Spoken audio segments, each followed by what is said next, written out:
오늘 이 시간 역사를 통해 배울 수 없다면이라는 제목을 가지고 우리 3일밤 이 저녁에 우리 성도님들과 함께 말씀을 나누고자 합니다. 우리 옆에 분들과 인사 잠시 나누도록 하겠습니다. 잘 오셨습니다.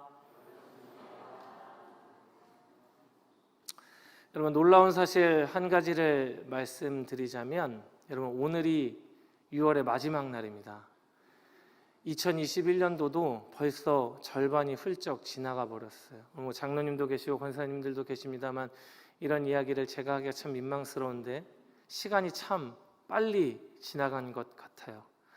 코로나여서 할 수 있는 것들이 많지 않았음에도 불구하고 지나고 나서 보니까 무척이나 시간이 빠르게 지나간 것 같습니다. 벌써 6월의 마지막 날이 되어버렸죠. 여러분, 6월을 우리가 흔히 표현할 때 무슨 달이라고 하죠? 호국 보훈의 달이라고 합니다. 6월 6일 현충일을 통하여서 나라를 위하여서 희생한 그 호국 영령들을 기리는 그런 귀한 달이죠. 그리고 또한 얼마 전에는 한국전쟁 발발 71주기를 보내기도 하였습니다. 우리가 이러한 것들을 기리는 이유는 역사적인 사건들 그리고 인물들을 기억하면서 그들의 희생 위에 세워진 나라임을 기억하기 위하여서 이렇게 호국 보훈의 달로 지정하여서 우리가 이렇게 그러한 것들을 다시 한번 떠올리는 것 같습니다. 특별히 오늘 우리가 읽은 이 다니엘서 5장은 한 나라의 마지막 모습을 우리에게 보여주고 있는데요. 어찌 보면 역사의 변곡점이라고 이야기할 수 있을 것 같습니다. 해 아래 영원한 것이 없다라는 이야기들을 종종 하곤 하는데 그 영광과 관세가 영원히 지속될 것만 같았던 그 강성한 제국 바벨론이 이 다니엘서 5장으로 말미암아서 이제 더 이상 역사에 등장하지 않게 됩니다. 멸망을 맞이하게 되는 것이죠. 5장에 제일 먼저 그 내용 가운데 첫 번째 등장하는 인물이 있는데 바로 벨사살 왕입니다. 당연히 벨사살 왕을 끝으로 바벨론은 멸망하게 되니까 바벨론의 마지막 왕이 바로 이 벨사살이 되겠죠. 우리는 이 벨사살이라는 사람에 대해서 조금은 더 깊이 있게 이해하기 위하여서 당시 바벨론이 가지고 있었던 역사를 잠깐만 짚고 이제 말씀을 더욱더 깊이 있게 들여다보기를 소망하는데요.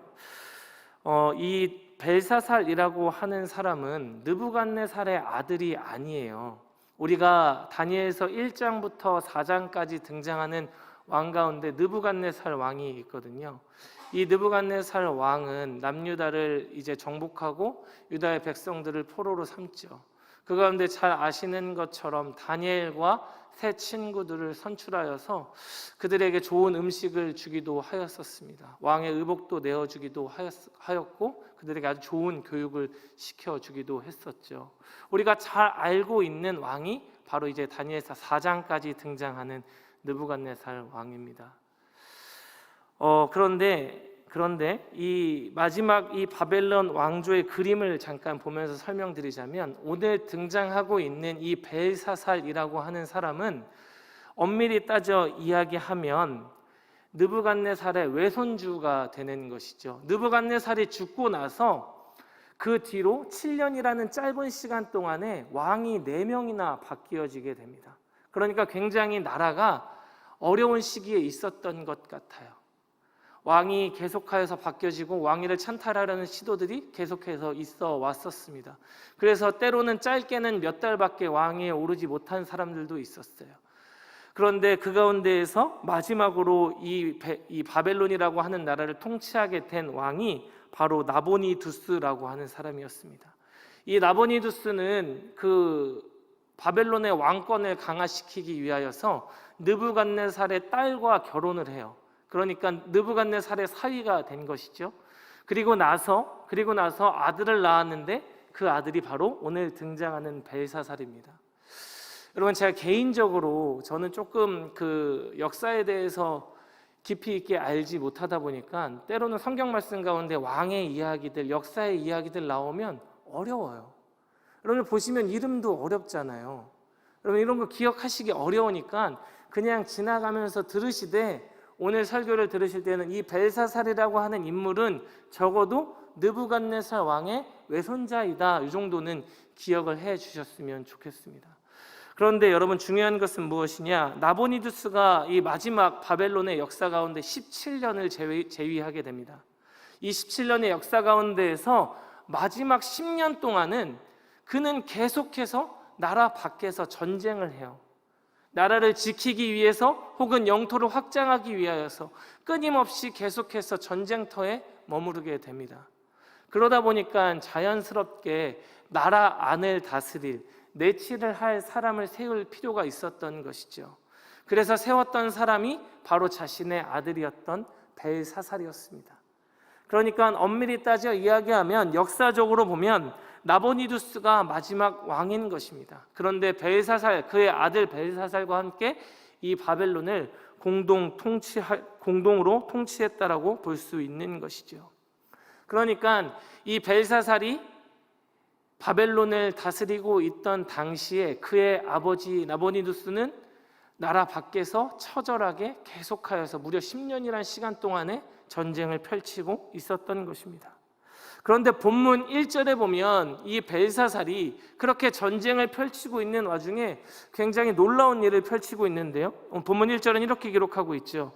벨사살 왕이 그의 귀족 1000명을 위하여 큰 잔치를 베풀고 그 1000명 앞에서 술을 마시니라.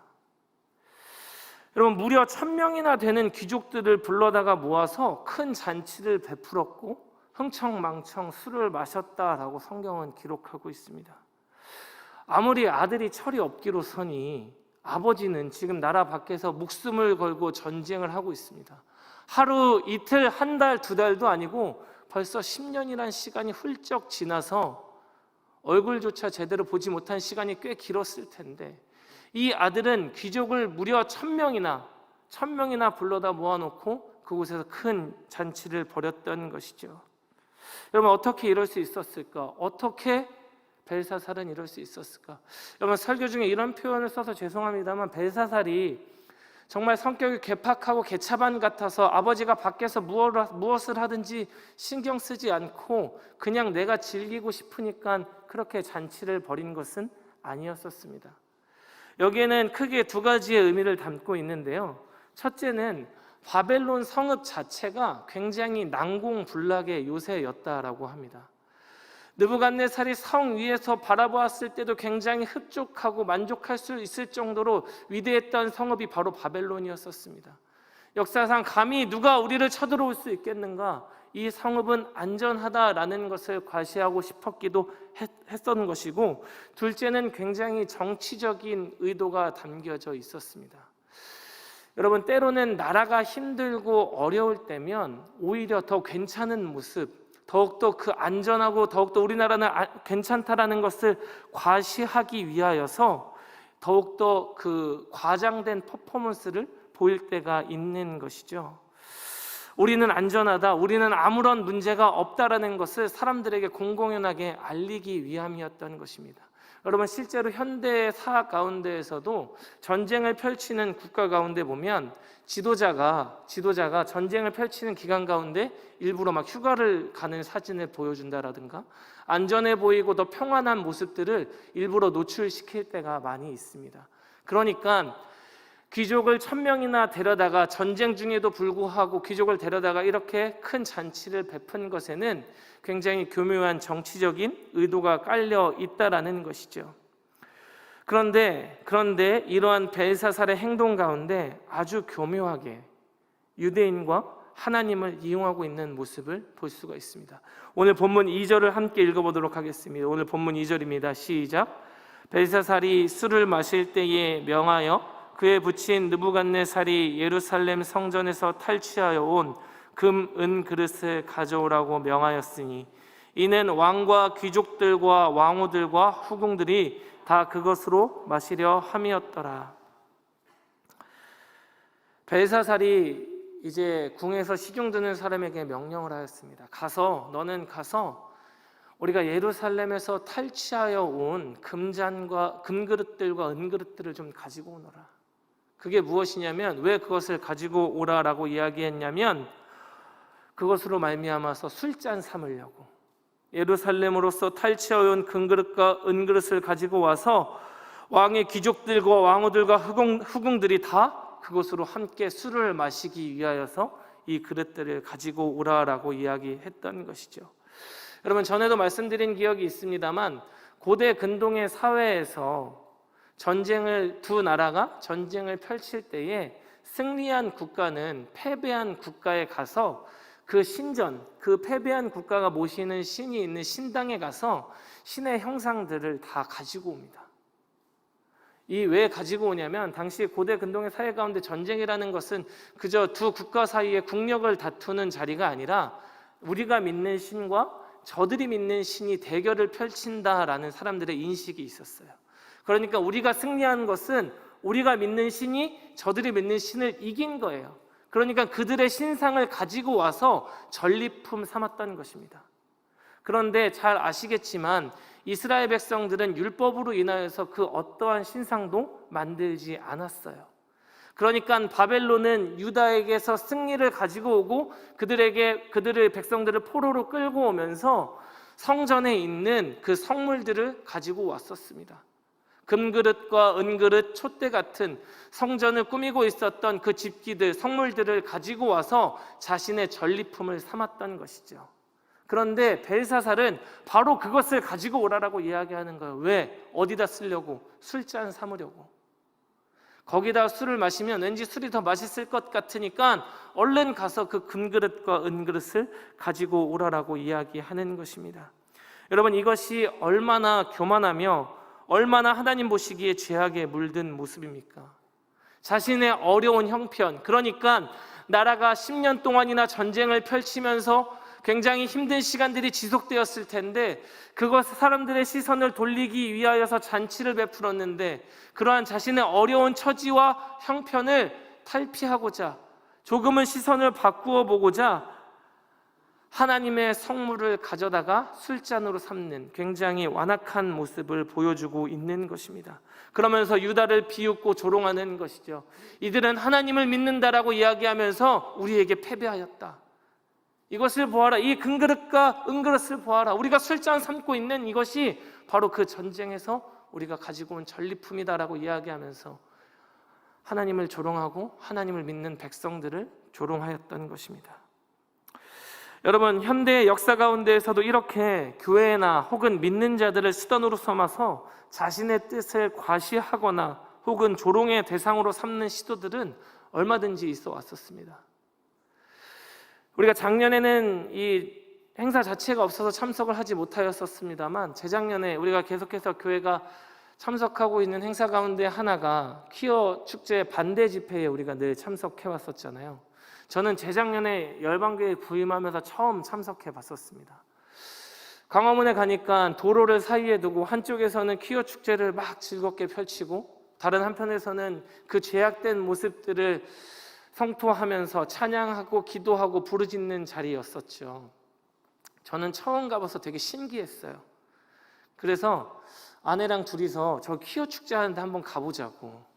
반대 집회에서 이제 열심히 기도하고 있다가 도대체 저기는 어떤 정신을 가진 사람들이 있는 거지 하고 궁금해서 길을 건너서 가봤어요. 그 안에 행사장 안까지 들어가 봤습니다. 들어간 순간 얼마 지나지 않아서 괜히 왔다. 굉장히 좀 보기가 어려운 장면들이 많이 있었습니다. 괜히 왔다. 빨리 나가야겠다라는 생각이 들어서 잠시 둘러보고 나가려고 하는데 그 행사를 진행하시는 사회자가 두 분이 계셨습니다. 앞에서 남녀 사회자가 두 분 있었는데 도로 한편에서 바로 반대편에서 반대 집회를 하고 있으니까요. 찬양하고 기도하는 소리가 들리잖아요. 조롱하는 거예요. 저 사람들 은혜 받고 계시다고. 저 사람들 은혜 받는 거 보니까 나도 기쁘다고. 여러분, 제가 그 말을 듣고 서 있는데 굉장히 기분이 불쾌했어요. 묘하면서 불쾌했습니다. 저 사람은 자신의 그 죄악된 모습을 감추기 위해서 저렇게 부르짖는 사람들을 조롱하는구나. 이 사람들의 눈에는 그저 그렇게밖에 보이지 않는구나라는 생각이 들면서 굉장히 씁쓸했던 기억이 있습니다. 여러분, 얼마든지 현대사 가운데에서도 교회나 믿는 자들을 조롱하면서 자신의 목적과 수단을 삼는 시도들은 얼마든지 있어 왔었던 것이죠. 자신의 건재를 과시하기도 했었고 또 그것을 통해 목적을 이루려고 했었던 수많은 시도들이 있어 왔었습니다. 오늘 본문에 등장하는 벨사살이 성소에 있었던 금그릇과 은그릇으로 술을 마시고 귀족들과 잔치를 벌인 목적이 바로 여기에 있었다라는 것이죠. 얼마나 악한 마음입니까? 나의 사정과 나의 형편 때문이라면 얼마든지 하나님의 이름도 갖다가 팔고 나에게 유리한 대로 말하고 행동하는 아주 의도가 불순한 좋지 않은 행동의 모습이었습니다. 여러분 잘 생각해 보시죠. 1장부터 4장까지 등장하는 이 벨사살의 외조부였던 느부갓네살 또한 굉장히 교만했던 왕이었었습니다. 다니엘이 그가 전전긍긍하고 있었던 그 꿈의 내용을 멋들어지게 해석해 줄 때에는 하나님을 찬양하고 경배하는 것처럼 말하였었지만 결국에는 자기 자신을 높이며 자기 자신의 건재를 과시하기 위하여서 신상을 세우기도 하였었고, 또 나라가 부국강방하여진 것이 자신의 공로와 지혜와 탁월함 때문이라고 생각하여서 높은 곳에 올라 그 모든 것들을 보며 감탄하기도 했었습니다. 다니엘이 그것이 아니라고, 모든 것은 하나님의 은혜였었고 은밀한 것을 말씀하시는 이는 오직 여호와 하나님이라고 옆에서 분명히 이야기했음에도 불구하고 그 모든 것들은 다 깡그리 무시하고 내가 만족하면 그만이었고 내가 높아지면 그만이었었던 사람이었습니다. 그런 그가 가장 정점에 있었을 때에, 가장 높은 곳에 올라 자신이 세운 성읍들을 바라보면서 만족해하고 있던 바로 그때에 하나님께서는 그를 치셨고, 마치 짐승처럼 소처럼 풀을 뜯어먹으며 짐승처럼 광야에서 떠돌던 시간이 느부갓네살에게 7년이란 시간이 있었습니다. 그리고 나서 그 7년의 시간이 흐른 뒤에 느부갓네살은 하늘을 우러러보며 하나님께 그의 마음을 고백했었던 것을 우리는 잘 알고 있죠. 무엇이라고 고백하였습니까? 다니엘서 4장 34절에 보면 이렇게 이야기하고 있지요. 내가 지극히 높으신 이에게 감사하며 영생하시는 이를 찬양하고 경배하였나니 그 권세는 영원한 권세요 그 나라는 대대에 이르리로다. 7년 동안 짐승처럼 광야에서 이리저리 떠돌며 풀을 뜯었습니다. 사람들이 손가락질하고 도대체 저 사람이 느부갓네살 왕이 맞느냐라고 자신을 조롱하였었습니다. 그런데 정신을 차리고 보니까 내가 가장 높은 곳에 있었던 것이 아니라 내가 다스리던 이 나라가 가장 강한 나라가 아니었었구나. 오직 하나님의 권세만 영원한 것이고 오직 그의 나라만 영원한 것이구나 라고 깨달아 고백했었던 것이죠. 우리 말씀 한 구절만 더 볼까요? 4장 37절 말씀 우리 같이 한번 읽어보도록 하겠습니다. 4장 37절입니다. 시작.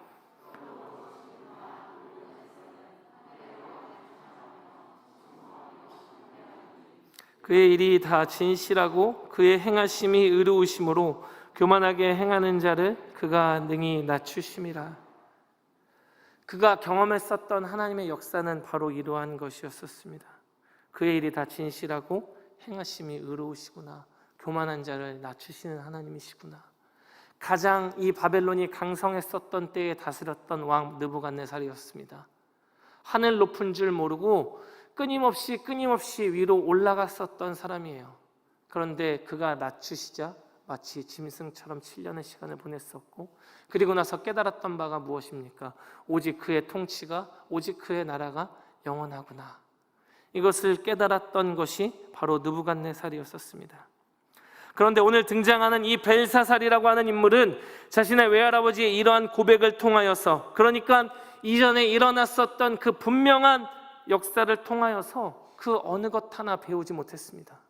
그 어느 것 하나 깨닫지 못했습니다.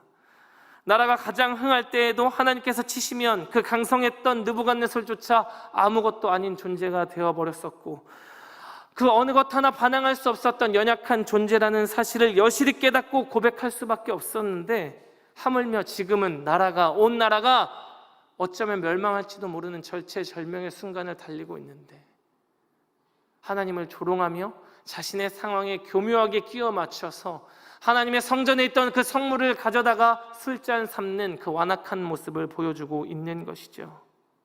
그 어느 것 하나 지나간 역사를 통하여서 배운 것이 없는 부족하고 연약한 모습일 뿐이었습니다. 그런데 여러분, 바로 이때에 그렇게 완악하게 물들어 있던, 죄악에 물들어 있던 이 벨사살 가운데 정말 놀라운 일들이 펼쳐집니다. 우리 본문 5절과 6절의 말씀 같이 한번 읽어보도록 하겠습니다. 시작. 그때에 사람의 손가락들이 나타나서 왕궁 촛대 맞은편 석회벽에 글자를 쓰는데 왕이 그 글자 쓰는 손가락을 본지라. 이에 왕의 즐기던 얼굴빛이 변하고 그 생각이 변민하여 널쩍다리 마디가 녹는 듯하고 그의 무릎이 서로 부딪힌지라. 흥청망청 먹고 마시며 즐거운 시간을 보내고 있었을 것입니다. 나라는 비록 어려움이 처했더라도 그리 술이 가져다주는 잠깐의 위로에 기대어서 서로 웃으면서 서로 즐겁게 시간을 보내고 있었던 바로 그때에 갑자기 손가락들이 나타나서 벽에 무엇인가 글씨를 새기기 시작하는 거예요. 여러분, 이 모습을 한번 생각해 보세요. 얼마나 무서워요. 얼마나 공포스럽습니까? 여러분, 벨사살이 무릎을 부딪힐 수밖에 없을 정도로 굉장히 무섭고 떨리는 마음이 그 안에 가득했을 것입니다. 왁자지껄 시끄럽던 잔치의 자리가 마치 쥐죽은 듯이 조용해졌을 거예요. 그 손이 한 글자 한 글자 글씨를 써내려가는 그 모습을 모두가 숨죽여서 지켜볼 수밖에 없었을 것 같아요. 여러분, 저도 좀 겁이 많은 편이거든요. 혼자서 막 이 모습을 생각해 봤어요. 막 즐겁게 옆에 사람과 수다 떨고 잔치를 벌이고 있는데 갑자기 벽 가운데서 손이 나타나서 무언가 막 글자를 써요. 여러분, 이 제 작은 눈이 아마 동그래졌을 것 같아요. 무릎이 막 사시나무 떨듯이 떨렸을 것 같아요. 벨사살은 왕이었기에 체면도 있었을 거예요. 주변에 많은 사람이 있었는데 그 무서운 마음을 감출 수가 없을 정도로 두렵고 떨렸던 것 같습니다. 그래도 그는 통치자였었기에 이 글씨가 무엇인가 굉장히 중요한 메시지라는 사실을 직감적으로 느낄 수 있었고, 7절의 명령처럼 나라의 모든 술객과 점쟁이들을 그리고 지혜자들을 불러 모아서 이 글을 해석하기만 하면, 이 글이 무엇을 이야기하는지 나에게 이야기만 해주면 나라의 셋째 통치자로 삼겠다라고 이야기합니다. 그러니까 전쟁을 펼치고 있는 자신의 아버지, 그리고 내치를 담당하고 있는 자신의 뒤를 잇는 세 번째 통치자로서 세우겠다라고 이야기할 정도로 굉장히 이 무엇인가 알 수는 없지만 손가락으로 쓰여진 이 글씨를 해석하기만 하면 그 정도로 이것에 굉장히 많은 관심과 마음이 있을 수밖에 없었던 것이죠. 그런데 문제는 무엇이냐? 그 누구도 이 말을 해석하는 이가 존재하지 않았다라는 것입니다. 얼마나 마음이 답답했을까? 공포스러운 마음을 이겨내고 그래도 왕이니까 어서 빨리 이것을 해석하기를 원하는 마음을 가지고 누구든지 이것을 해석하기만 하면 내가 자주색 옷도 입혀주고 금목걸이도 걸어주고 세 번째 통치자로 삼겠다고까지 했는데 그 누구도 그의 마음을 시원하게 하는 이가 없었습니다. 그가 번민하고 있던 바로 그때에 벨사살 왕의 아내가 다가와서 이야기를 하죠.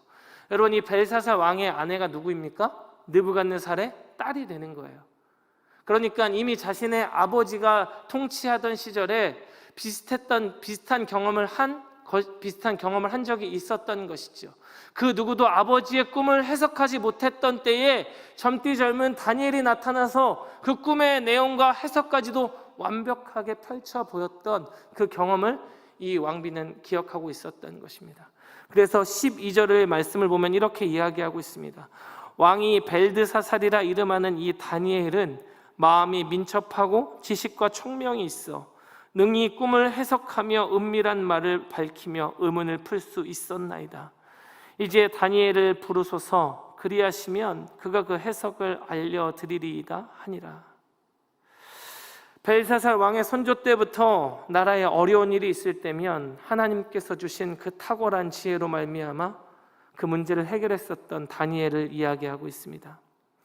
여러분, 11절에 보면, 우리가 읽지 않았지만 11절에 보면 그 왕의 부친 느부갓네살 왕이라는 표현이 있어요. 그러니까 그럼 벨사살 왕의 부친이 느부갓네살이라는 표현 아닌가라고 오해하실 수 있는데, 성경 가운데 이 부친이라는 표현은 선조라는 뜻도 되거든요. 그러니까 선대의 왕을 가리켜 이야기하는 것이죠. 느부갓네살 선대의 왕 때부터 그의 충직한 신하로서 나라에 어려운 일이 있을 때마다 하나님의 주신 지혜로 문제들을 해결했었던 다니엘을 부르라라고 이야기하고 있는 것입니다.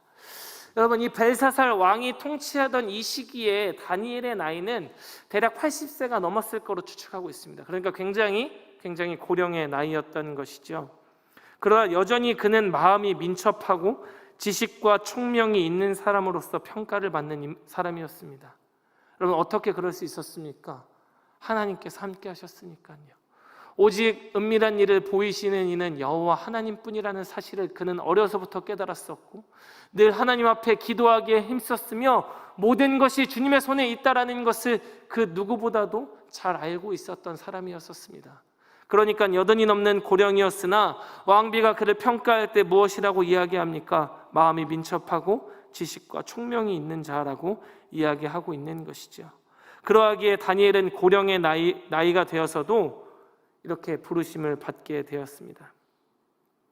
벨사살은 마음이 얼마나 급했던지 다니엘이 찾아오자마자 그에게 이야기합니다. 다니엘아, 다니엘아, 이 글만 해석해주면 내가 너에게 자주색 옷도 줄게, 금목걸이도 걸어줄게, 그리고 나라의 3번째 통치자로 만들어줄게. 제발 이 글만, 이 손가락 통하여서 쓰여진 이 글자만 나에게 좀 해석해다오라고 이야기하기 시작합니다. 그런데 다니엘은 왕이 선사하는 그 모든 포상을 받지 않겠다고 말하면서 노년의 신하로서, 그리고 하나님을 믿는 자녀로서 벨사살에게 굉장히 무거운 말 한마디를 던지고 있습니다. 그 내용이 20절부터 23절까지의 내용인데요, 제가 천천히 한번 읽어보도록 하겠습니다. 우리 여러분들 눈으로 따라와 주시기를 부탁드리겠습니다. 5장 20절부터 23절까지입니다.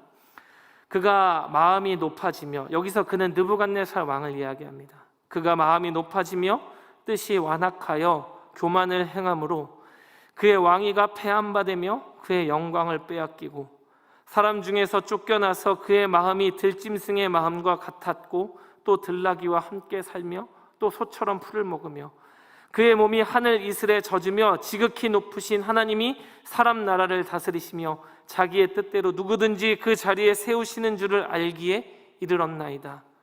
벨사살이여, 왕은 그의 아들이 되어서 이것을 다 알고도 아직도 마음을 낮추지 아니하고 도리어 자신을 하늘의 주제보다 높이며 그의 성전 그릇을 왕 앞으로 가져다가 왕과 귀족들과 왕후들과 후궁들이 다 그것으로 술을 마시고, 왕이 또 보지도 듣지도 알지도 못하는 금, 은, 구리, 새와 나무, 돌로 만든 신상들을 찬양하고 도리어 왕의 호흡을 주장하시고 왕의 모든 길을 작정하시는 하나님께는 영광을 돌리지 아니한지라. 이 노년의 신하가 벨사살의 요청대로 그냥 그 쓰여진 글자만 해석해도 충분할 텐데 굳이 아주 무거운 말 한마디를 던지고 있습니다. 사실 어찌 보면 앞서 설명드렸던 것처럼 벨사살은 마음이 급해요. 그 두렵고 떨리는 마음을 주체할 수가 없어서 무릎을 부딪히면서 덜덜 떨었단 말이에요. 괜히 쓸데없는 말 한마디 잘못했다가 그의 목이 달아날 수도 있습니다. 그런데 이 노년의 신하였던 다니엘은 그 충직한 마음을 따라서, 하나님을 믿는 그 믿음을 따라서 아주 무거운 말 한마디를 던지죠. 그 말의 주된 내용이 무엇입니까? 벨사살 왕이요, 왕은 그의 아들이 되어서 이것을 다 알고도 아직도 마음을 낮추지 아니하십니까?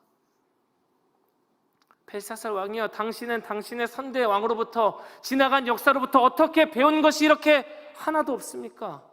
지나간 역사를 통하여서 깨닫고 앞으로 나아갈 길을 모색하는 그 모습이 어떻게 하나도 보이지 않고 성전에 있던 그 성물을 가져다가 왕비와 후궁들과 그렇게 흥청망청 술을 마실 수가 있습니까?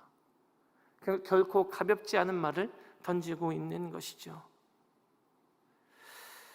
분명히 그의 선조였던 느부갓네살 왕에게 있었던 일, 그러니까 다니엘이 이야기하고 있는 것처럼 단번에 가장 낮은 자리에까지 떨어져서 짐승처럼 살아왔던 그 이야기를 이 왕은 분명히 보고 배웠을 텐데, 그것을 통해 깨달았던 느부갓네살의 이야기가 있었을 텐데, 오히려 벨사살은 그것을 전혀 모르는 사람처럼 오히려 예루살렘으로부터 탈취하여 온 그 금그릇과 은그릇을 잔치에 가져다가 술잔으로 삼고 있는 것이죠. 왜요? 자신의 그 어려운 상황을 타개하기 위하여서, 교묘하게 숨겨진 의도를 들키지 않게 하기 위하여서. 얼마나 완악한 행동입니까?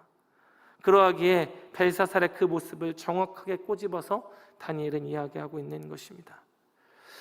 그런데 재미있는 것은 성경에 보면 벨사살이 그 말에 대해서 대꾸가 하지 않아요. 그 어떤 말도 하지 않습니다.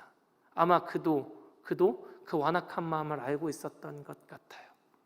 그리고 나서 다니엘은 벽에 새겨진 그 글자에 관하여 이야기하기 시작합니다.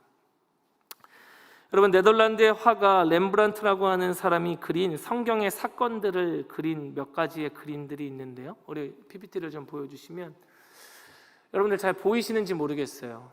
이게 이 오늘 다니엘서 5장에 나타난 사건을 그린 그림이거든요. 잔치를 벌이고 있는데 뒤에 석회벽에 갑자기 손이 나타나서 글자를 새기기 시작하였습니다. 이 글자는 아마도 아람어였을 거예요. 여러분, 그런데 아람어가 재미있는 것이 무엇이냐면 이 아람어는 띄어쓰기가 없어요. 그리고 모음이 없어요. 그러니까 그 글자를 보고 해석해내기가 무척이나 어려운 것이죠. 여러분, 그 밑에 보면 기역, 시옷, 디귿 기억하면서 쭉 보이시나요? 여러분, 저 말을, 그러니까 우리가 잘 알고 있는 것처럼 메네메네 데겔 우바르신이라는 단어를 한글로 표현하면, 그리고 모음을 빼면 저렇게 쓰여져 있는 거예요. 여러분, 저것만 보고 어떠한 뜻인지 어떠한 말인지 띄어쓰기조차 되어 있지 않아요. 어떻게 알 수 있겠습니까? 그럼 무슨 말인지 이해하시겠어요? 하신다 그러면 안 돼요. 설교를 할 게 없어지니까. 어렵지 않아요. 우리가 봐도 모르겠잖아요. 그런데 다니엘은 그것을 해석하기 시작했다는 것입니다. 왜요? 하나님께서 그에게 지혜를 주셨기 때문에. 은밀한 일을 보이시는 이는 오직 누구라고요? 여호와 하나님이라는 것을 다니엘은 알고 있었으니까요. 그리고 나서 5장 25절부터 28절을 통하여서 그 벽에 쓰여진 글자에 관하여서 해석을 하여 주기 시작합니다. 제가 한번 말씀을 읽어보도록 하겠습니다. 기록된 글자는 이것이니 곧 메네 데겔 우 바르시니라. 그 글을 해석하건대 메네는 하나님이 이미 왕의 나라의 시대를 세워서 그것을 끝나게 하셨다 하미요, 데겔은 왕을 저울에 달아보니 부족함이 보였다 하미요, 베레스는 왕의 나라가 나뉘어서 메대와 바사 사람에게 준바되었다 함이니라. 벨사살이 통치하는 그 나라를 저울에 달아서 재어보니까, 계수하고 계수하여 보니까 세어서 나뉘어지게 된 것입니다. 밖에 나가서 처절하게 전투를 펼치고 있던 벨사살의 아버지인 나보니누스 왕이 패하게 될 것이고, 그 강성했던 바벨론이라고 하는 나라는 이제 멸망하게 된다라는 내용이었습니다. 그것이 잔치를 벌이던 도중 손가락 형상이 나타나 벽에 새겨진 글자의 해석이었던 것이죠. 여러분, 이처럼 강성했던 나라도 하나님께서 그저 손가락 하나로 멸망시키셨던 것입니다. 바벨론의 역사의 마지막은 어떻게 기록되어 있느냐? 5장 30절과 31절을 보면 이렇게 이야기합니다. 그날 밤에 갈대아 왕 벨사살이 죽임을 당하였고 메대 사람 다리오가 나라를 얻었는데 그때의 다리오는 62세였더라. 여러분, 너무 허무한 끝이지 않습니까? 고대 근동에서 그 역사를 아로새겼던 강국이 바로 바벨론이었습니다. 그런데 그 끝이 너무나도 허무하게 끝나버린 것이죠. 역사를 통하여서 하나님의 통치와 다스리심을 배우고 그분의 위대하심을 깨달을 수 있었더라면, 자신이 처한 처지로 인하여서 하나님을 이용하거나 혹은 성물을 가져다가 술잔으로 삼으며 유다를 조롱하는 일 따위는 그에게 없었을 텐데, 그저 자신의 상황을 지키기에 급급했었던 왕과 그 왕국의 허무한 말로를 보여주고 있는 것입니다. 다니엘이 그 말을 해석하자마자 다니엘에게 포상을 하고 나서 그냥 죽어버려요. 그 어느 것 하나 다른 역사적 사실이 기록되어져 있지 않습니다. 얼마나 허무합니까? 여러분, 그 강성했던 나라 바벨론이었었는데요, 그 누구도 넘볼 수 없는 난공불락의 요새를 가지고 있다라고 이야기했던 바벨론이었었는데, 이렇게 그들의 역사는 끝이 나고 맙니다. 여러분, 우리들은 어떠합니까? 오늘날을 살아가고 있는 우리들의 모습은 어떠하냐는 이야기입니다. 하나님의 통치와 다스리심, 그 역사들을 기억하고 있고 또 그것들을 통하여서 앞으로 여전히 우리를 돌보아 주시고 인도하 주실 하나님을 기대하며 또 소망하고 있느냐는 이야기이죠. 여러분, 한국 교회의 역사라는 것은 곧 부흥의 역사였었습니다. 교회가 처음 시작된 이래로, 이 땅에 교회가 세워진 이래로 이날 이때까지 끊임없이 부흥하고 발전했던 역사가 바로 한국 교회사의 역사였었죠. 여러분, 그것을 누가 하신 것입니까? 위대하신 여호와 하나님께서 하신 것입니다. 어느 한 개인이나 시대의 탁월함 때문에 이루어진 것이 아니라 우리의 인도자 되어주신 하나님의 역사였었고 하나님의 통치였다라는 것이죠. 우리의 탁월함이나 주변의 환경이 좋았기 때문에 이러한 부흥이 있었던 것이 결단코 아니었었습니다. 여러분, 역사를 돌이켜보면 그렇잖아요. 일제의 찬탈의 역사가 있었고 한국전쟁이 발발하여서 먹고 사는 것 자체가 고통이었던 시간들도 있어 왔었잖아요. 뿐만 아니라 얼마든지 나라의 어려움이 있었고 우리 개인의 어려움도 있어 왔었습니다. 그러나 끊임없이 그런 어려움 가운데에서도 하나님은 우리의 하나님이셨고 우리 가운데 부흥을 맛보게 해주셨으며 우리 교회 가운데 발전을 맛보게 해주셨습니다. 여러분, 이 모든 것이 무엇이었습니까? 하나님의 역사였었습니다. 여러분, 믿으십니까? 여러분, 그것을 경험하고 그것을 기억하고 있으십니까? 뿐만 아니라 특별히 우리 교회가 속한 교단 대한예수교 장로회 합동 측은 그 역사 가운데에서 하나님의 말씀을 지키기 위해서 끊임없이 수고하고 노력했던 수많은 몸부림과 시도가 있었습니다. WCC와 에큐메니컬 같은 운동이 전 세계적으로 일어날 때에도 오직 주의 말씀만을, 주의 복음만을 들고 이 땅 가운데 서기 위해서 몸부림쳤던 그 역사가 여전히 우리는 그 역사를 기억하고 있다라는 이야기이죠. 여러분, 그러하기에 우리는 그 역사를 통해서 배울 수 있어야 되고 깨달을 수 있어야 되고 여전히 나의 주인은 하나님이라는 사실을 우리 영혼 깊숙한 곳 가운데 새길 수 있어야 한다는 것입니다. 여러분, 뿐만 아니라 성도 개개인도 마찬가지이죠. 우리에게도 얼마든지 하나님의 역사는 있어 왔잖아요. 죄악의 구렁텅이에서 진흙밭 가운데에서 구를 수밖에 없었던 우리였었는데 우리를 불러다가 자녀 삼아 주셨고 구원을 선물로 주셨습니다. 나의 죄를 씻기기 위하여서 십자가에 못 박히셨고 그 보혈이 우리 영혼 가운데 흐르고 있습니다. 그러하기에 그러한 역사를 기억하는 우리가 되어야만 하는 것이죠. 나의 사정과 나의 형편 때문에 교묘하게 그것들을 피해가면서 때로는 교회와 신앙이라는 것을 이용하기에 급급하고 나를 치장하기 위한 도구로 삼는 그러한 시도들이 얼마든지 우리 가운데도 있을지도 모르는 것이죠. 역사를 기억하지 못하고요, 그것을 깨닫지 못하고요. 오늘 벨사살의 모습이 바로 그러했다라는 것입니다. 여러분, 모세가 신명기의 말씀을 통하여서 끊임없이 백성들에게 강조하는 사실이 한 가지 있어요. 신명기서를 읽다 보면 계속해서 모세가 강조하는 이야기의 내용이 무엇입니까? 너희들은 기억하라라는 거예요. 무엇을 기억합니까?